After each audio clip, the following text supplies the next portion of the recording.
So it's imperialism, the fight, the struggle, what we are all involved in here, what every African person, whether in Africa or in Burkina Faso, in the diaspora, this is a fight, a movement. It's a fight. Actually, that's the correct term out here. It's a fight against imperialism. Yes. Imperialism is a bully.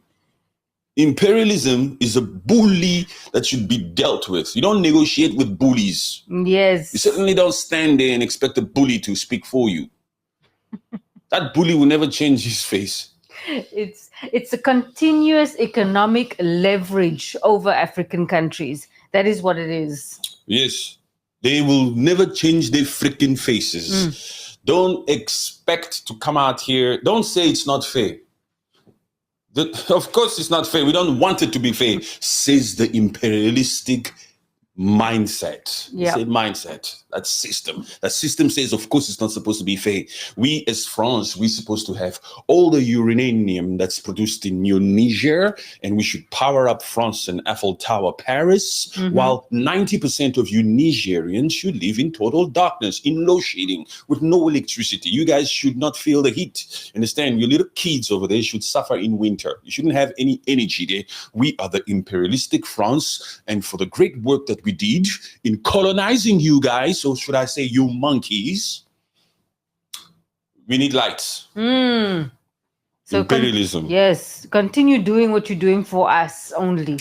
There's absolutely no way that you can address imperialism the way that you should address imperialism, by being politically correct. Imperialism, in its true authentic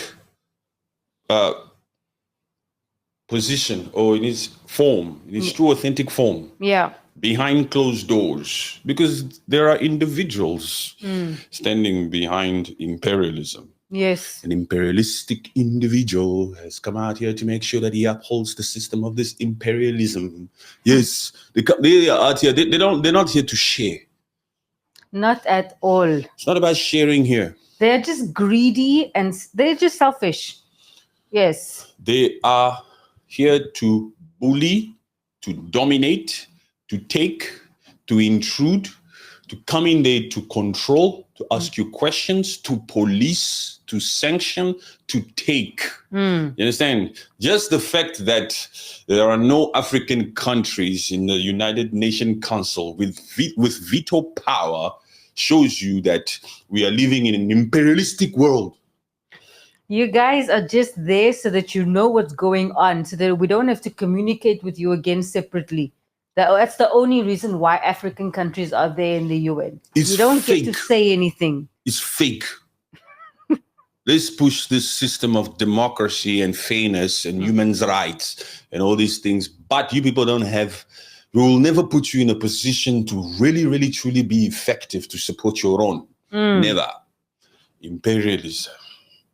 You understand what I'm saying? Yes. Puppets for life. We are the puppeteers. You people you guys are seat warmers. You just fill up the space. Just fill up the space, but don't talk. You puppets. All 54 of you. Not even one.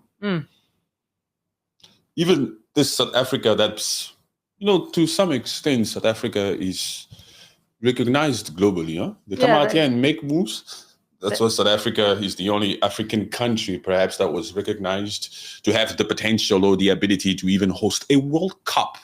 So South Africa, there's no dispute there. There are things there, okay? To all you South Africans that are out here always distorting my message, always misunderstanding what the rules say. I hope you heard that one. That's a compliment, huh? Yeah. Yes. So not even one country is considered to be a part of the the United Nations Security Council. You can be, we want to give you 2 seats, but no veto power. Imperialism. To the core. You cannot say anything, because technically you don't even run, African countries, they don't run their own countries anyway. So why do you need a say in what's happening in the world? No veto power. I want to see a relationship between North Africa, excuse me, and the sub-Saharan countries of Africa. You don't really hear much about that. Morocco, Algeria, Tunisia, Libya, Egypt. Who are your best friends down here? And vice versa. That Morocco, Algeria, Tunisia, Libya, Egypt. Who are your best friends down here? And vice versa. Let's ask the same question like this. And you guys, you're also freaking quiet, huh? They don't say anything. And vice versa. Let's ask the same question like this. And you guys, you're also freaking quiet, huh? They don't say anything. During this whole outrage, during this whole that Morocco, yes, Algeria, Libya, Tunisia. You people alive over there? What the hell is going on over there? Tunisia is quiet. Yes, you don't hear anything. Are you people Africans? Or are you people just freaking chilling over there? Man, you don't hear nothing over there. You don't see nothing. They don't even appear. What does, even on social media, Tunisian what? I don't see anything. I don't see anything from them. Do they have? Although with Morocco, I did see something that they were doing with the Sahel region, the Confederation. I heard they were something. trying to give them access to ports through Morocco. Morocco, okay. I saw something Morocco, but not big enough. It didn't make headlines. It didn't go into it much, but yeah. Perhaps then we can go as far as saying Morocco because it came from the king. Yeah, it came from It involved the rulers there or the leadership in Morocco. Yes. So that's the first and perhaps the only form of recognition of this movement by a head of state or by leaderships or by people in leadership, you know? Yeah. Then that's perhaps the first because I haven't heard any leader besides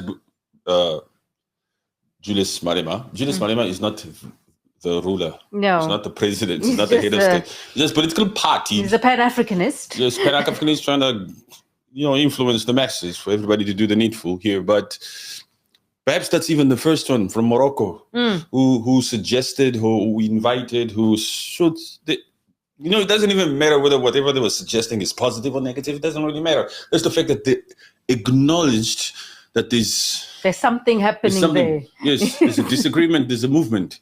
You understand? Yes. That already shows that, okay, some people are thinking, so big ups to Morocco on that one. But the rest of these other countries, let's not even take it too far. These African nations, freaking Puppet Ruto had nothing to say. I haven't seen anything from Kenyan leadership to talk about the comments made by the General Commander of AFRICOM, Michael Langley. No. Nothing. And the fact that Africans are upset. Although there were protests there. Yes. In Nairobi. They know. Of course, news is getting to them. But Ruto is saying, this is not involving me. They're not protesting against me, probably. So I'm not going to talk about it. No, he should. He should. But he's a puppet of the West. Who is he going to condemn? The West? America? They gave him a freaking state visit. Yay. He stayed at Blair's house. He's got these freaking Africans or his Kenyans who are not supposed to be, but they are in Haiti. That one, we don't expect anything, but we are just trying to illustrate to you guys the world we live in so you can see it for yourself. And we need to talk about this. And hopefully this gets to these puppets. You understand what I'm saying? Even Bola Tinubu, the president of... Obviously, ECOWAS. Nigeria. Yes, ECOWAS is not going to say anything. No, before we go to the whole ECOWAS, we're talking about Tinubu, the president of Nigeria, because that's where the protests were. I saw those protests there. Nigerians out protesting for it. Leave Captain Ibrahim Traoré alone. I haven't seen that, huh? This is a true message. If people are protesting in your country as a puppet leader for Ibrahim Traoré, and they are not saying anything. Those are people are protesting against that puppet leader in that country, indirectly, saying, we don't want you guys. We want a leader like Ibrahim Traoré. We want that type of mentality. We want the types of leadership in our country, in Kenya, as the ones we see in Burkina Faso. Yes. We want an Ibrahim Traoré-like type of mentality, of ambition, of strength, of having balls to stand up to freaking imperialism and to come out here and lead our nations. The Africans are out here crying, whether they are Kenyans or from the DRC Congo or from Nigeria or from wherever. They're out here, or even from Ghana. Well done, Ghana. So Ghana out there in the streets also talking loud. Most Africans, Pan-Africanist type, those that think, the youth, the Gen Zs that are interested in politics, in their future and the future of their kids, are out here saying, we want an Ibrahim Traoré-like type of mindset that's out here to do everything in its utmost power to make sure that our nation becomes self-reliant. Yes. For far too long, we, the African people, have had to take the far end of the stick, the soft part of the stick where you have no freaking veto power. Enough for this crap. Ibrahim Traoré does not stand for this crap. And that's the type of leadership we want in Nairobi, in Kinshasa, in Pretoria, in Accra, in Freetown, in all of these African countries where all these freaking puppets are out here doing things for their own good only. Don't forget, in Kampala and also in Equatorial Guinea. Too many puppets out here. In Cameroon, oh my goodness, there's puppets everywhere. Wherever you look, in Congo, Brazzaville, the people of Gen Zs came out on the 30th of April to make their voices heard. And all these puppets, including imperialistic puppeteers, they all see the movement. And they all ignored it. They did not want to say anything. They say, what? How can somebody that forcefully took power through a coup be loved like this? Why him? I was elected. I went through the whole democratic process. Africa should be loving me, not him. I was elected to be here. Yes. I'm a head of state. I'm recognized. Not through a freaking coup. I wear a suit. I am Alassane Ouattara of every freaking coast. It's me who the African people should love. Somehow. Whether I deserve it or not, it's me they should love. So since they don't love me, since they love this young man, how dare this freaking young man comes out here and makes us all look bad. No. Me, Alassane Ouattara of Equatorial Guinea, I'll do my utmost best to make sure that I open my door to imperialism, to the very same thing that they are fighting against. I'm pissed off at him. I will show him. Alassane Ouattara. So controlled puppet. We need to find an exclusive term for him, for the leadership of Ivory Coast, and to a certain extent Benin. Not the people. We love the people of Ivory Coast. We love the people of Benin. We have no issues with you Africans, with you people of ours. It's not your fault. You don't make the decisions. You want the future. You want the better life for Africans and for you. We understand you. It's not you. So when we come at your nation, your country, it's not because we have a negative, whatever sentiment or Afrophobia type of thing towards you. It's not you. We love you people. Yes. Love you people. We love the orange colors, okay, Ivory Coast? We love it. It's Alassane Ouattara, the supposed decision maker for Ivory Coast. We don't like what he's doing. He's not using his own mentality to stand up for his people and for his country. Do you think that at that age, how old is he? 82 years old. Yeah. That's a grandpa right there. There's no liberation type of oomph in Alassane Ouattara no more. No.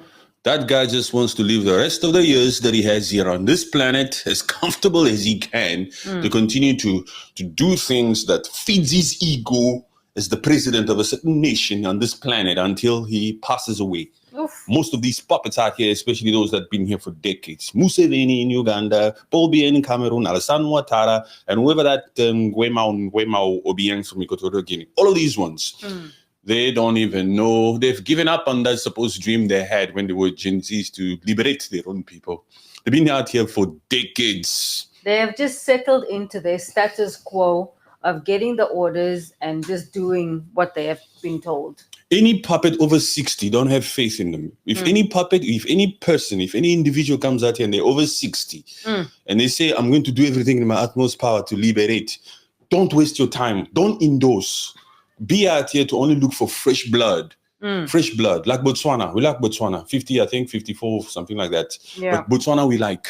Even the moves, you can see the different moves. You can see, there's a spirit of ambition here to want to do things. You understand? Julius Malema, still young, in his 40s, I think 43 or 44.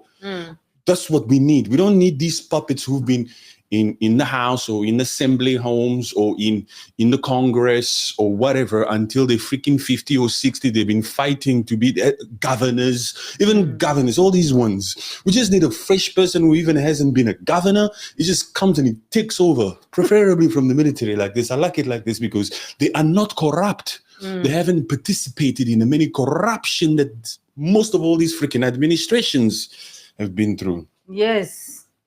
Need someone fresh. Yeah. You know, when they spend, you know how many people are around Paul Biya? Let's talk about Paul Biya. How many people are around Paul Biya? His loyalists. Paul Biya is Cameroon, by the way, my people. His loyalists. There are loyalists over there who've been reaping, who've been enjoying the rewards and the benefits of Paul Biya being the head of state of Cameroon for 40-something years. Yes. There are some loyalists around him who've been able to live a lavish lifestyle also for decades. So they also just want to continue that and just reap the rewards. So they would just say, Paul Biya, go to Switzerland, relax.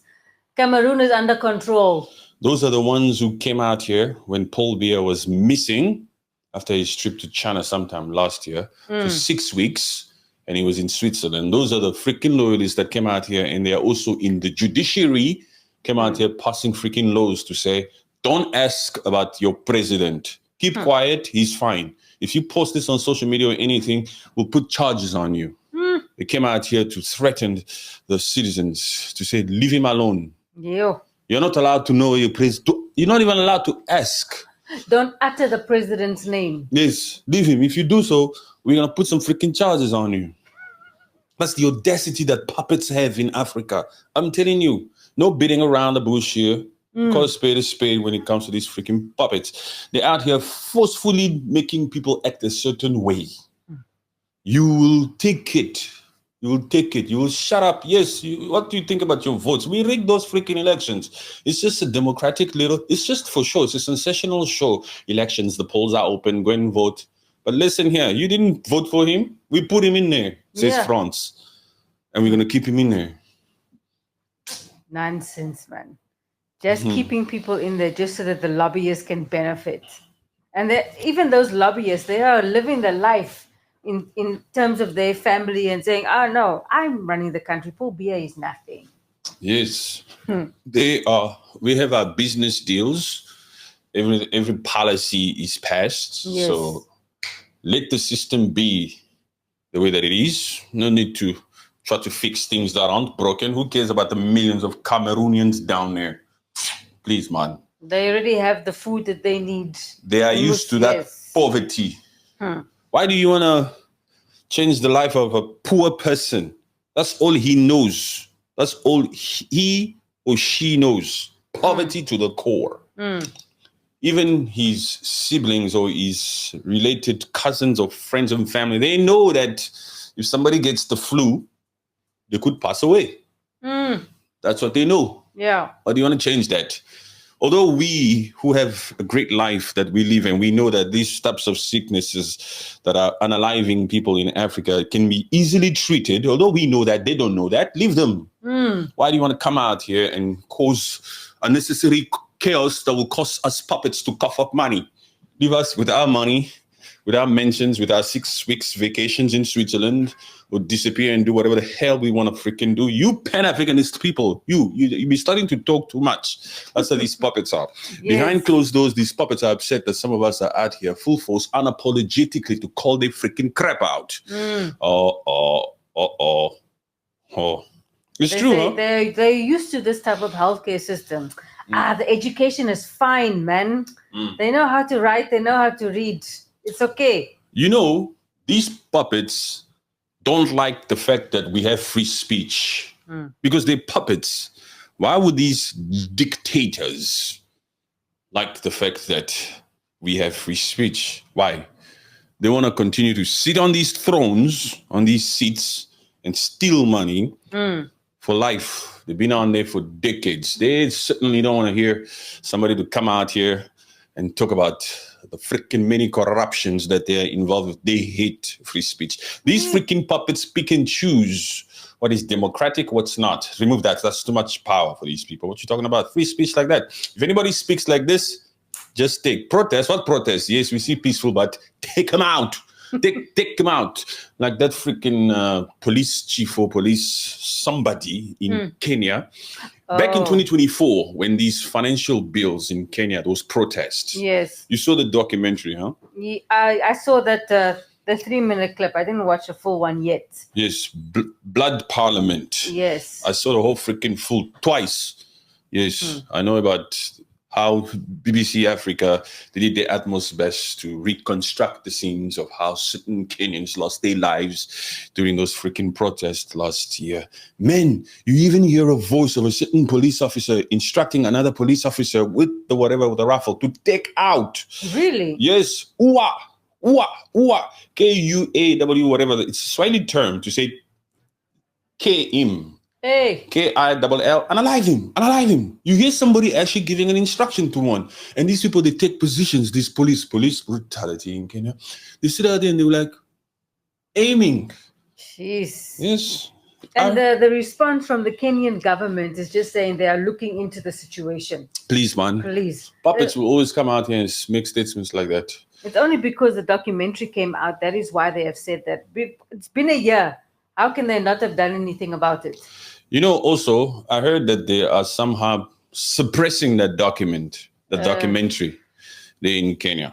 But it's out there. People see it. People know it. You cannot hide from it or run from it. Yeah. Yes. So that's that. Imperialism, puppets in West Africa, Alassane Ouattara. Look, Ivorians. How do we speak to you now in a way that you understand and not take offense? Because it's clear that the whole Africa, the whole world actually, everybody's hearing, everybody's seeing that, everybody's saying also that your president, or rather should I say your puppet, is involved in supporting France to allow its nation to be the freaking gateway towards destabilizing Burkina Faso. But okay, listen, you Ivorians, why are you so quiet?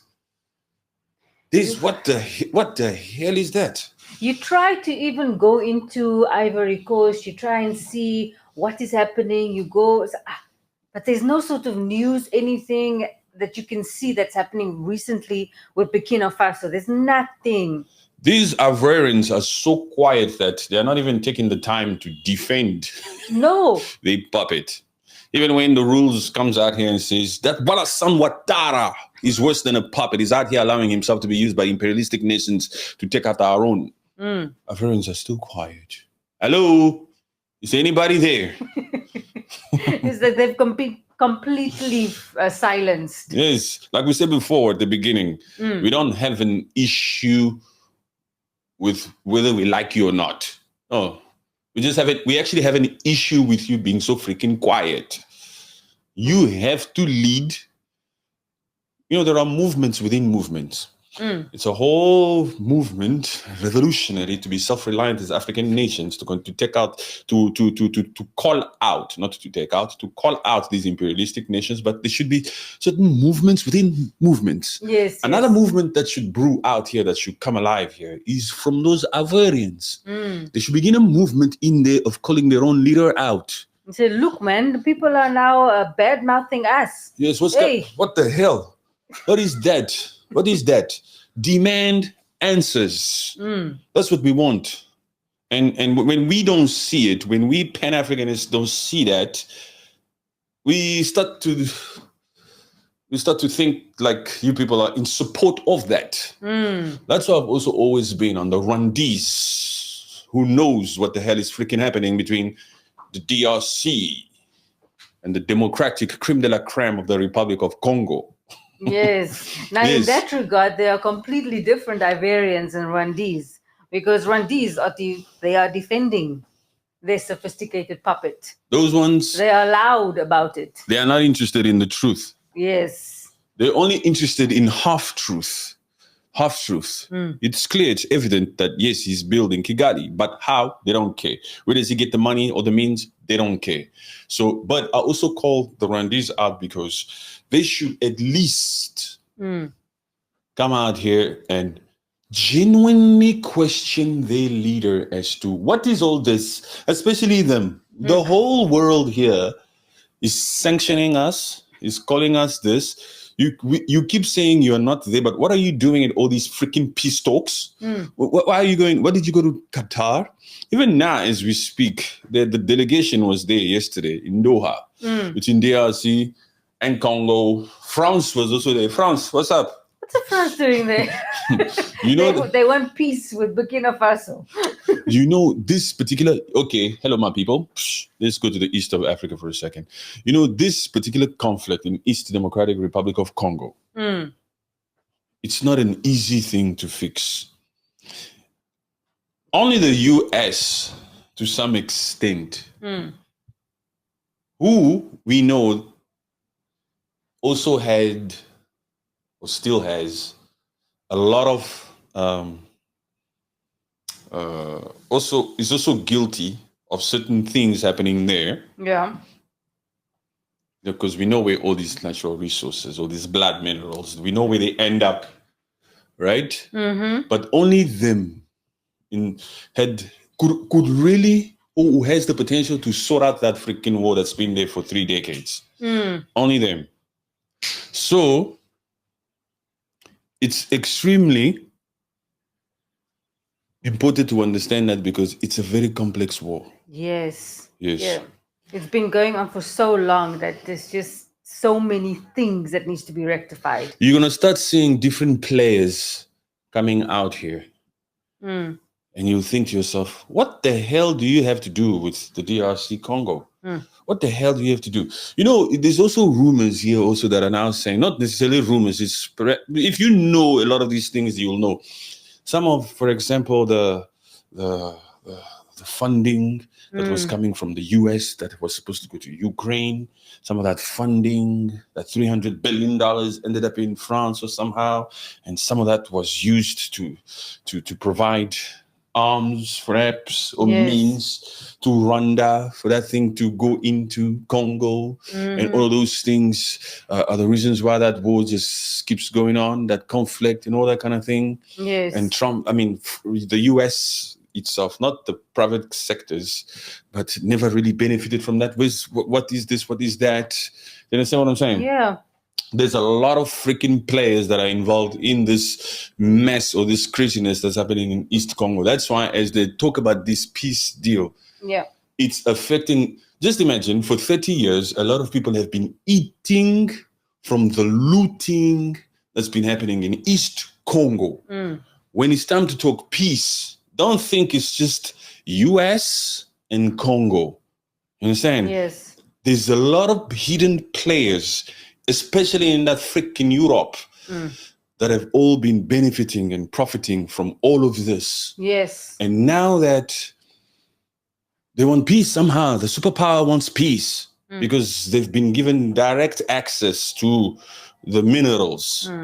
The US doesn't have to do any form of conniving, of underground types of ways to still be able to access those minerals or to buy them from illegitimate sources. Yeah. You understand what I'm saying? So now it has access to legitimately deal with the DRC. So it too is going to want all of these freaking players that have been profiting and benefiting from this freaking chaos to be eliminated, to be removed. Now, those players, they're all freaking pissed off. They don't want to be eliminated. And they don't want to be exposed somehow. There's also rumors here that when the US will come in here in the DRC and start extracting these rare earths, these precious minerals, that the infrastructure or the route that these things will be going out will still be like through Rwanda and then out into the market.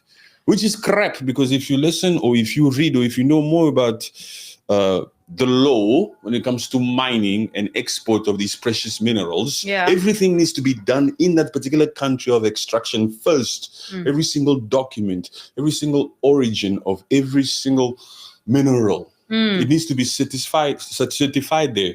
So even that bureau or whatever that institution that's in charge of certifying every mineral before it leaves the DRC, they need to drain the swamp also of that freaking place. You understand? Too many corrupt puppets that have been in there giving people false certificates or doing favors. Yes. It's a lot, huh? Yeah. It's not just they're going to meet tomorrow, because tomorrow is the day. The 2nd of May, yes. Yeah, that Bolos and Rubio said, you guys must come with your freaking peace agreement drafts. Because I don't know if it's tomorrow that Felix Tshisekedi will also be in the US.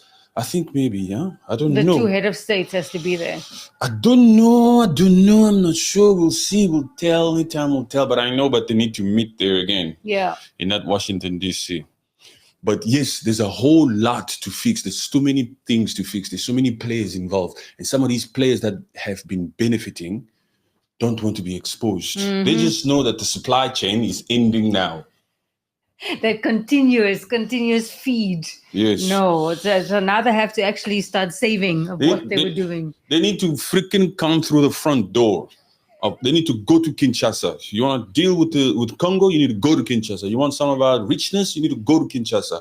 None of this crap of going through the gateway, through that freaking Kigali. Because now if Kigali stays the route of them getting it out to their Western countries, Kigali is also going to get a piece still. There's absolutely no way. It doesn't make sense. Those are just rookie thinking. Lazy thinking, people who don't know nothing about how to move precious minerals from one jurisdiction or from one nation to another. There's no way. Before you can move natural resources from any country, it needs to be certified. It needs to be developed first. It needs to be checked by that particular country, and that's the origin, and we know the destination. You can't just drive it across the freaking crossing, crossing, Kisangani crossing or whatever. You can't just before, the types of corruption and looting that used to happen, is still happening, and we're trying to curb it in Congo.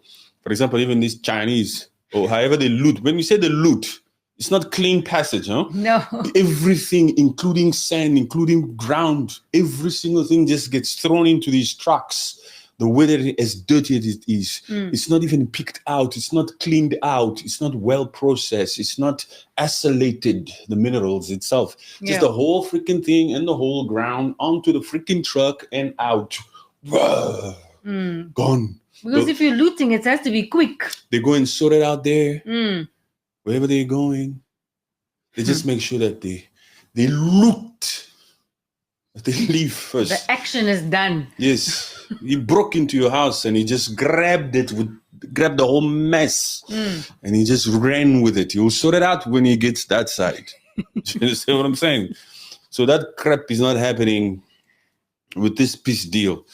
Even America will not just put everything on a freaking plane or send it to that Lobido crossing and from there hit that port. No, everything needs to be taken to a proper freaking establishment, to a proper place where everything is well accounted for, cleaned out, isolated, different types of minerals.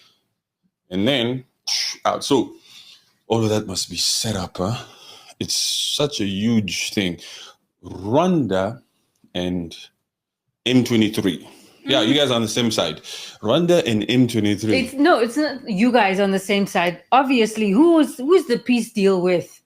The peace deal is signed between DRC and Rwanda. M23 was nowhere to be seen. It's still no way. Yes. M23 is not recognized in any fashion here. Yes, so the fact that people are denying that M23 is not supported by Rwanda is ridiculous. It's out the window now.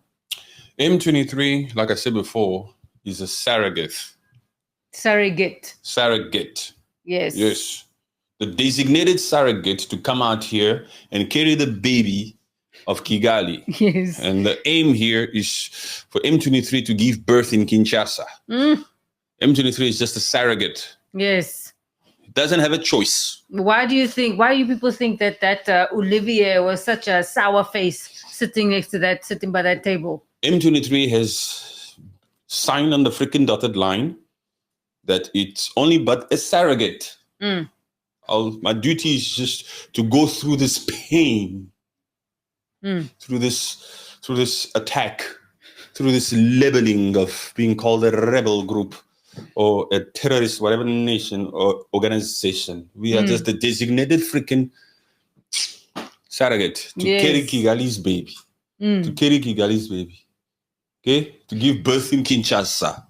That's it. So when it's time to talk about family structures, so you don't talk about the baby or the surrogate lady. That's not her fault. She just needed the money. She just volunteered. Yes. She just volunteered to carry the baby. Like Nanga, these people, this Willie, this Mr. Quickly. They will never sit on any freaking negotiating table to talk about what? That quickly. I just saw like a small clip of him, and then he was he was walking fast through a group of women, and women were cheering for him, and he was just smiling. So, this quickly, he's just there for the hype. One small little video that involves naive Congolese can be blown out of freaking proportion. Exactly. There are some desperate Congolese out here in that Goma, in that Bukavu, who are out here when they see that freaking uniform that they don't get to see a lot, they'll jump for joy and say, yes, changes come, and they fall for the freaking hype. One of these freaking videos is not the reality of what things are. The reality is that's a freaking rebel group, and its time has come. No, there's no more. You will not see, let me tell you people something now. You will not see any form of aggression from M23. You will not see any moves from M23 that will succeed. Yeah. It's finished. Look, Kigali, take your troops back. M23, put down your weapons. That's a freaking command. That is a command. There's no negotiations here. What you going to negotiate? What you going to say? It's very simple. They even warned you at the same time. They said the US has a lot of tools that it can use at its disposal if need be. You better pack and turn around, call it a day, and goodbye. Kabila came, Kabila left. The moment Kabila just came like this, pew, announcement. We're looking for him out, back to Namibia. First, he needed to go to that Eswatini, that king of Eswatini. They like him so much, huh? Yeah. I don't know why. Maybe that one looks like it's just party there with women. That is what I feel. Oh, there's too much like the good times over there. The moment you see even Jacob Zuma there. That's him laughing like that. Yes, king of Eswatini right there, Jacob Zuma, Joseph Kabila. That's when you really look at it as a civilian. You look at that and you say, these people are enjoying life. Huh? All of them are millionaires as they sit there. They've taken every single one of them have a bad reputation. People think a certain way of every single one of them. Look at these people. They're out here with big smiles, big entourage. Yes. Everybody's got fat stomachs out here. that eating is good. Look, there should be a documentary that comes out here that just speaks about the opulence life of a puppet. You know what I'm saying? Of an African puppet. Of African puppets, yes. We need that. So, tomorrow is the 2nd of May. We'll see what happens there when these people meet up there. And, it'll be very interesting. But we need to continue to be focused on the mission, the spirit of African unity. Africans, stop waiting for some chaos to happen before we unite. Stop waiting for a type of Michael Langley to come out here and do some crap and then we unite. Come on. We should be taking initiative for African unity to truly come, to truly be a part of us, for all of us to unite. Africans will have to come out here and take initiative to forge this unity that we all want and not wait until Michael Langley comes out here, says some crap, and then you want to do something about it. We need to be proactive into creating this unity that we want. Yes. That's what we need to. That's the only way we're going to get it, truly, genuinely get it. Otherwise, if you keep waiting for these freaking announcements or these freaking comments, you don't really truly have unity. And it's about joining the confederation. Yeah. It's about supporting that confederation because it's the only legitimate, truly inspirational, self-reliant type of a governing type of a thing here in Africa. The rest still have associations with colonizers. Yes, so people shouldn't just be following the hype just because Traoré is like majorly in the news right now. Is trending. Continue the unified stance that they have now put themselves in. African unity is bigger than Ibrahim Traoré. Yeah. Ibrahim Traoré is just one of those exceptional individuals that's out here, that's God chosen to come out here and continue to pave the way for African unity. Okay, my people, it's not about idealizing an individual. It's about understanding what he represents. Okay, Africa. Africa, are you guys there? You guys might listen, huh? Don't follow the hype. You must understand what is the mission here. Yes. Yes. All right. Thank you very much for taking the time to come out here and to watch us, to enjoy the conversations. I hope you enjoyed. Like the video for you guys on YouTube. Like the video. Thank you very much. Appreciate you. TikTok. Take it easy there in the comment section. Think before you comment. Because on TikTok, there's too freaking emotional down there. Yeah. It's too many kids on TikTok. They come out here and they write first and then they think later. After he's already written it, because it was the first thing he thought of, he wrote it and then he closed the app and he said, is that how I responded? And then when he comes back and you've responded to them, and then they say, oh, sorry, I didn't mean it that way. But they don't say it. They just think it. Yes. All right, my people. Thank you very much for joining. Until next time, later.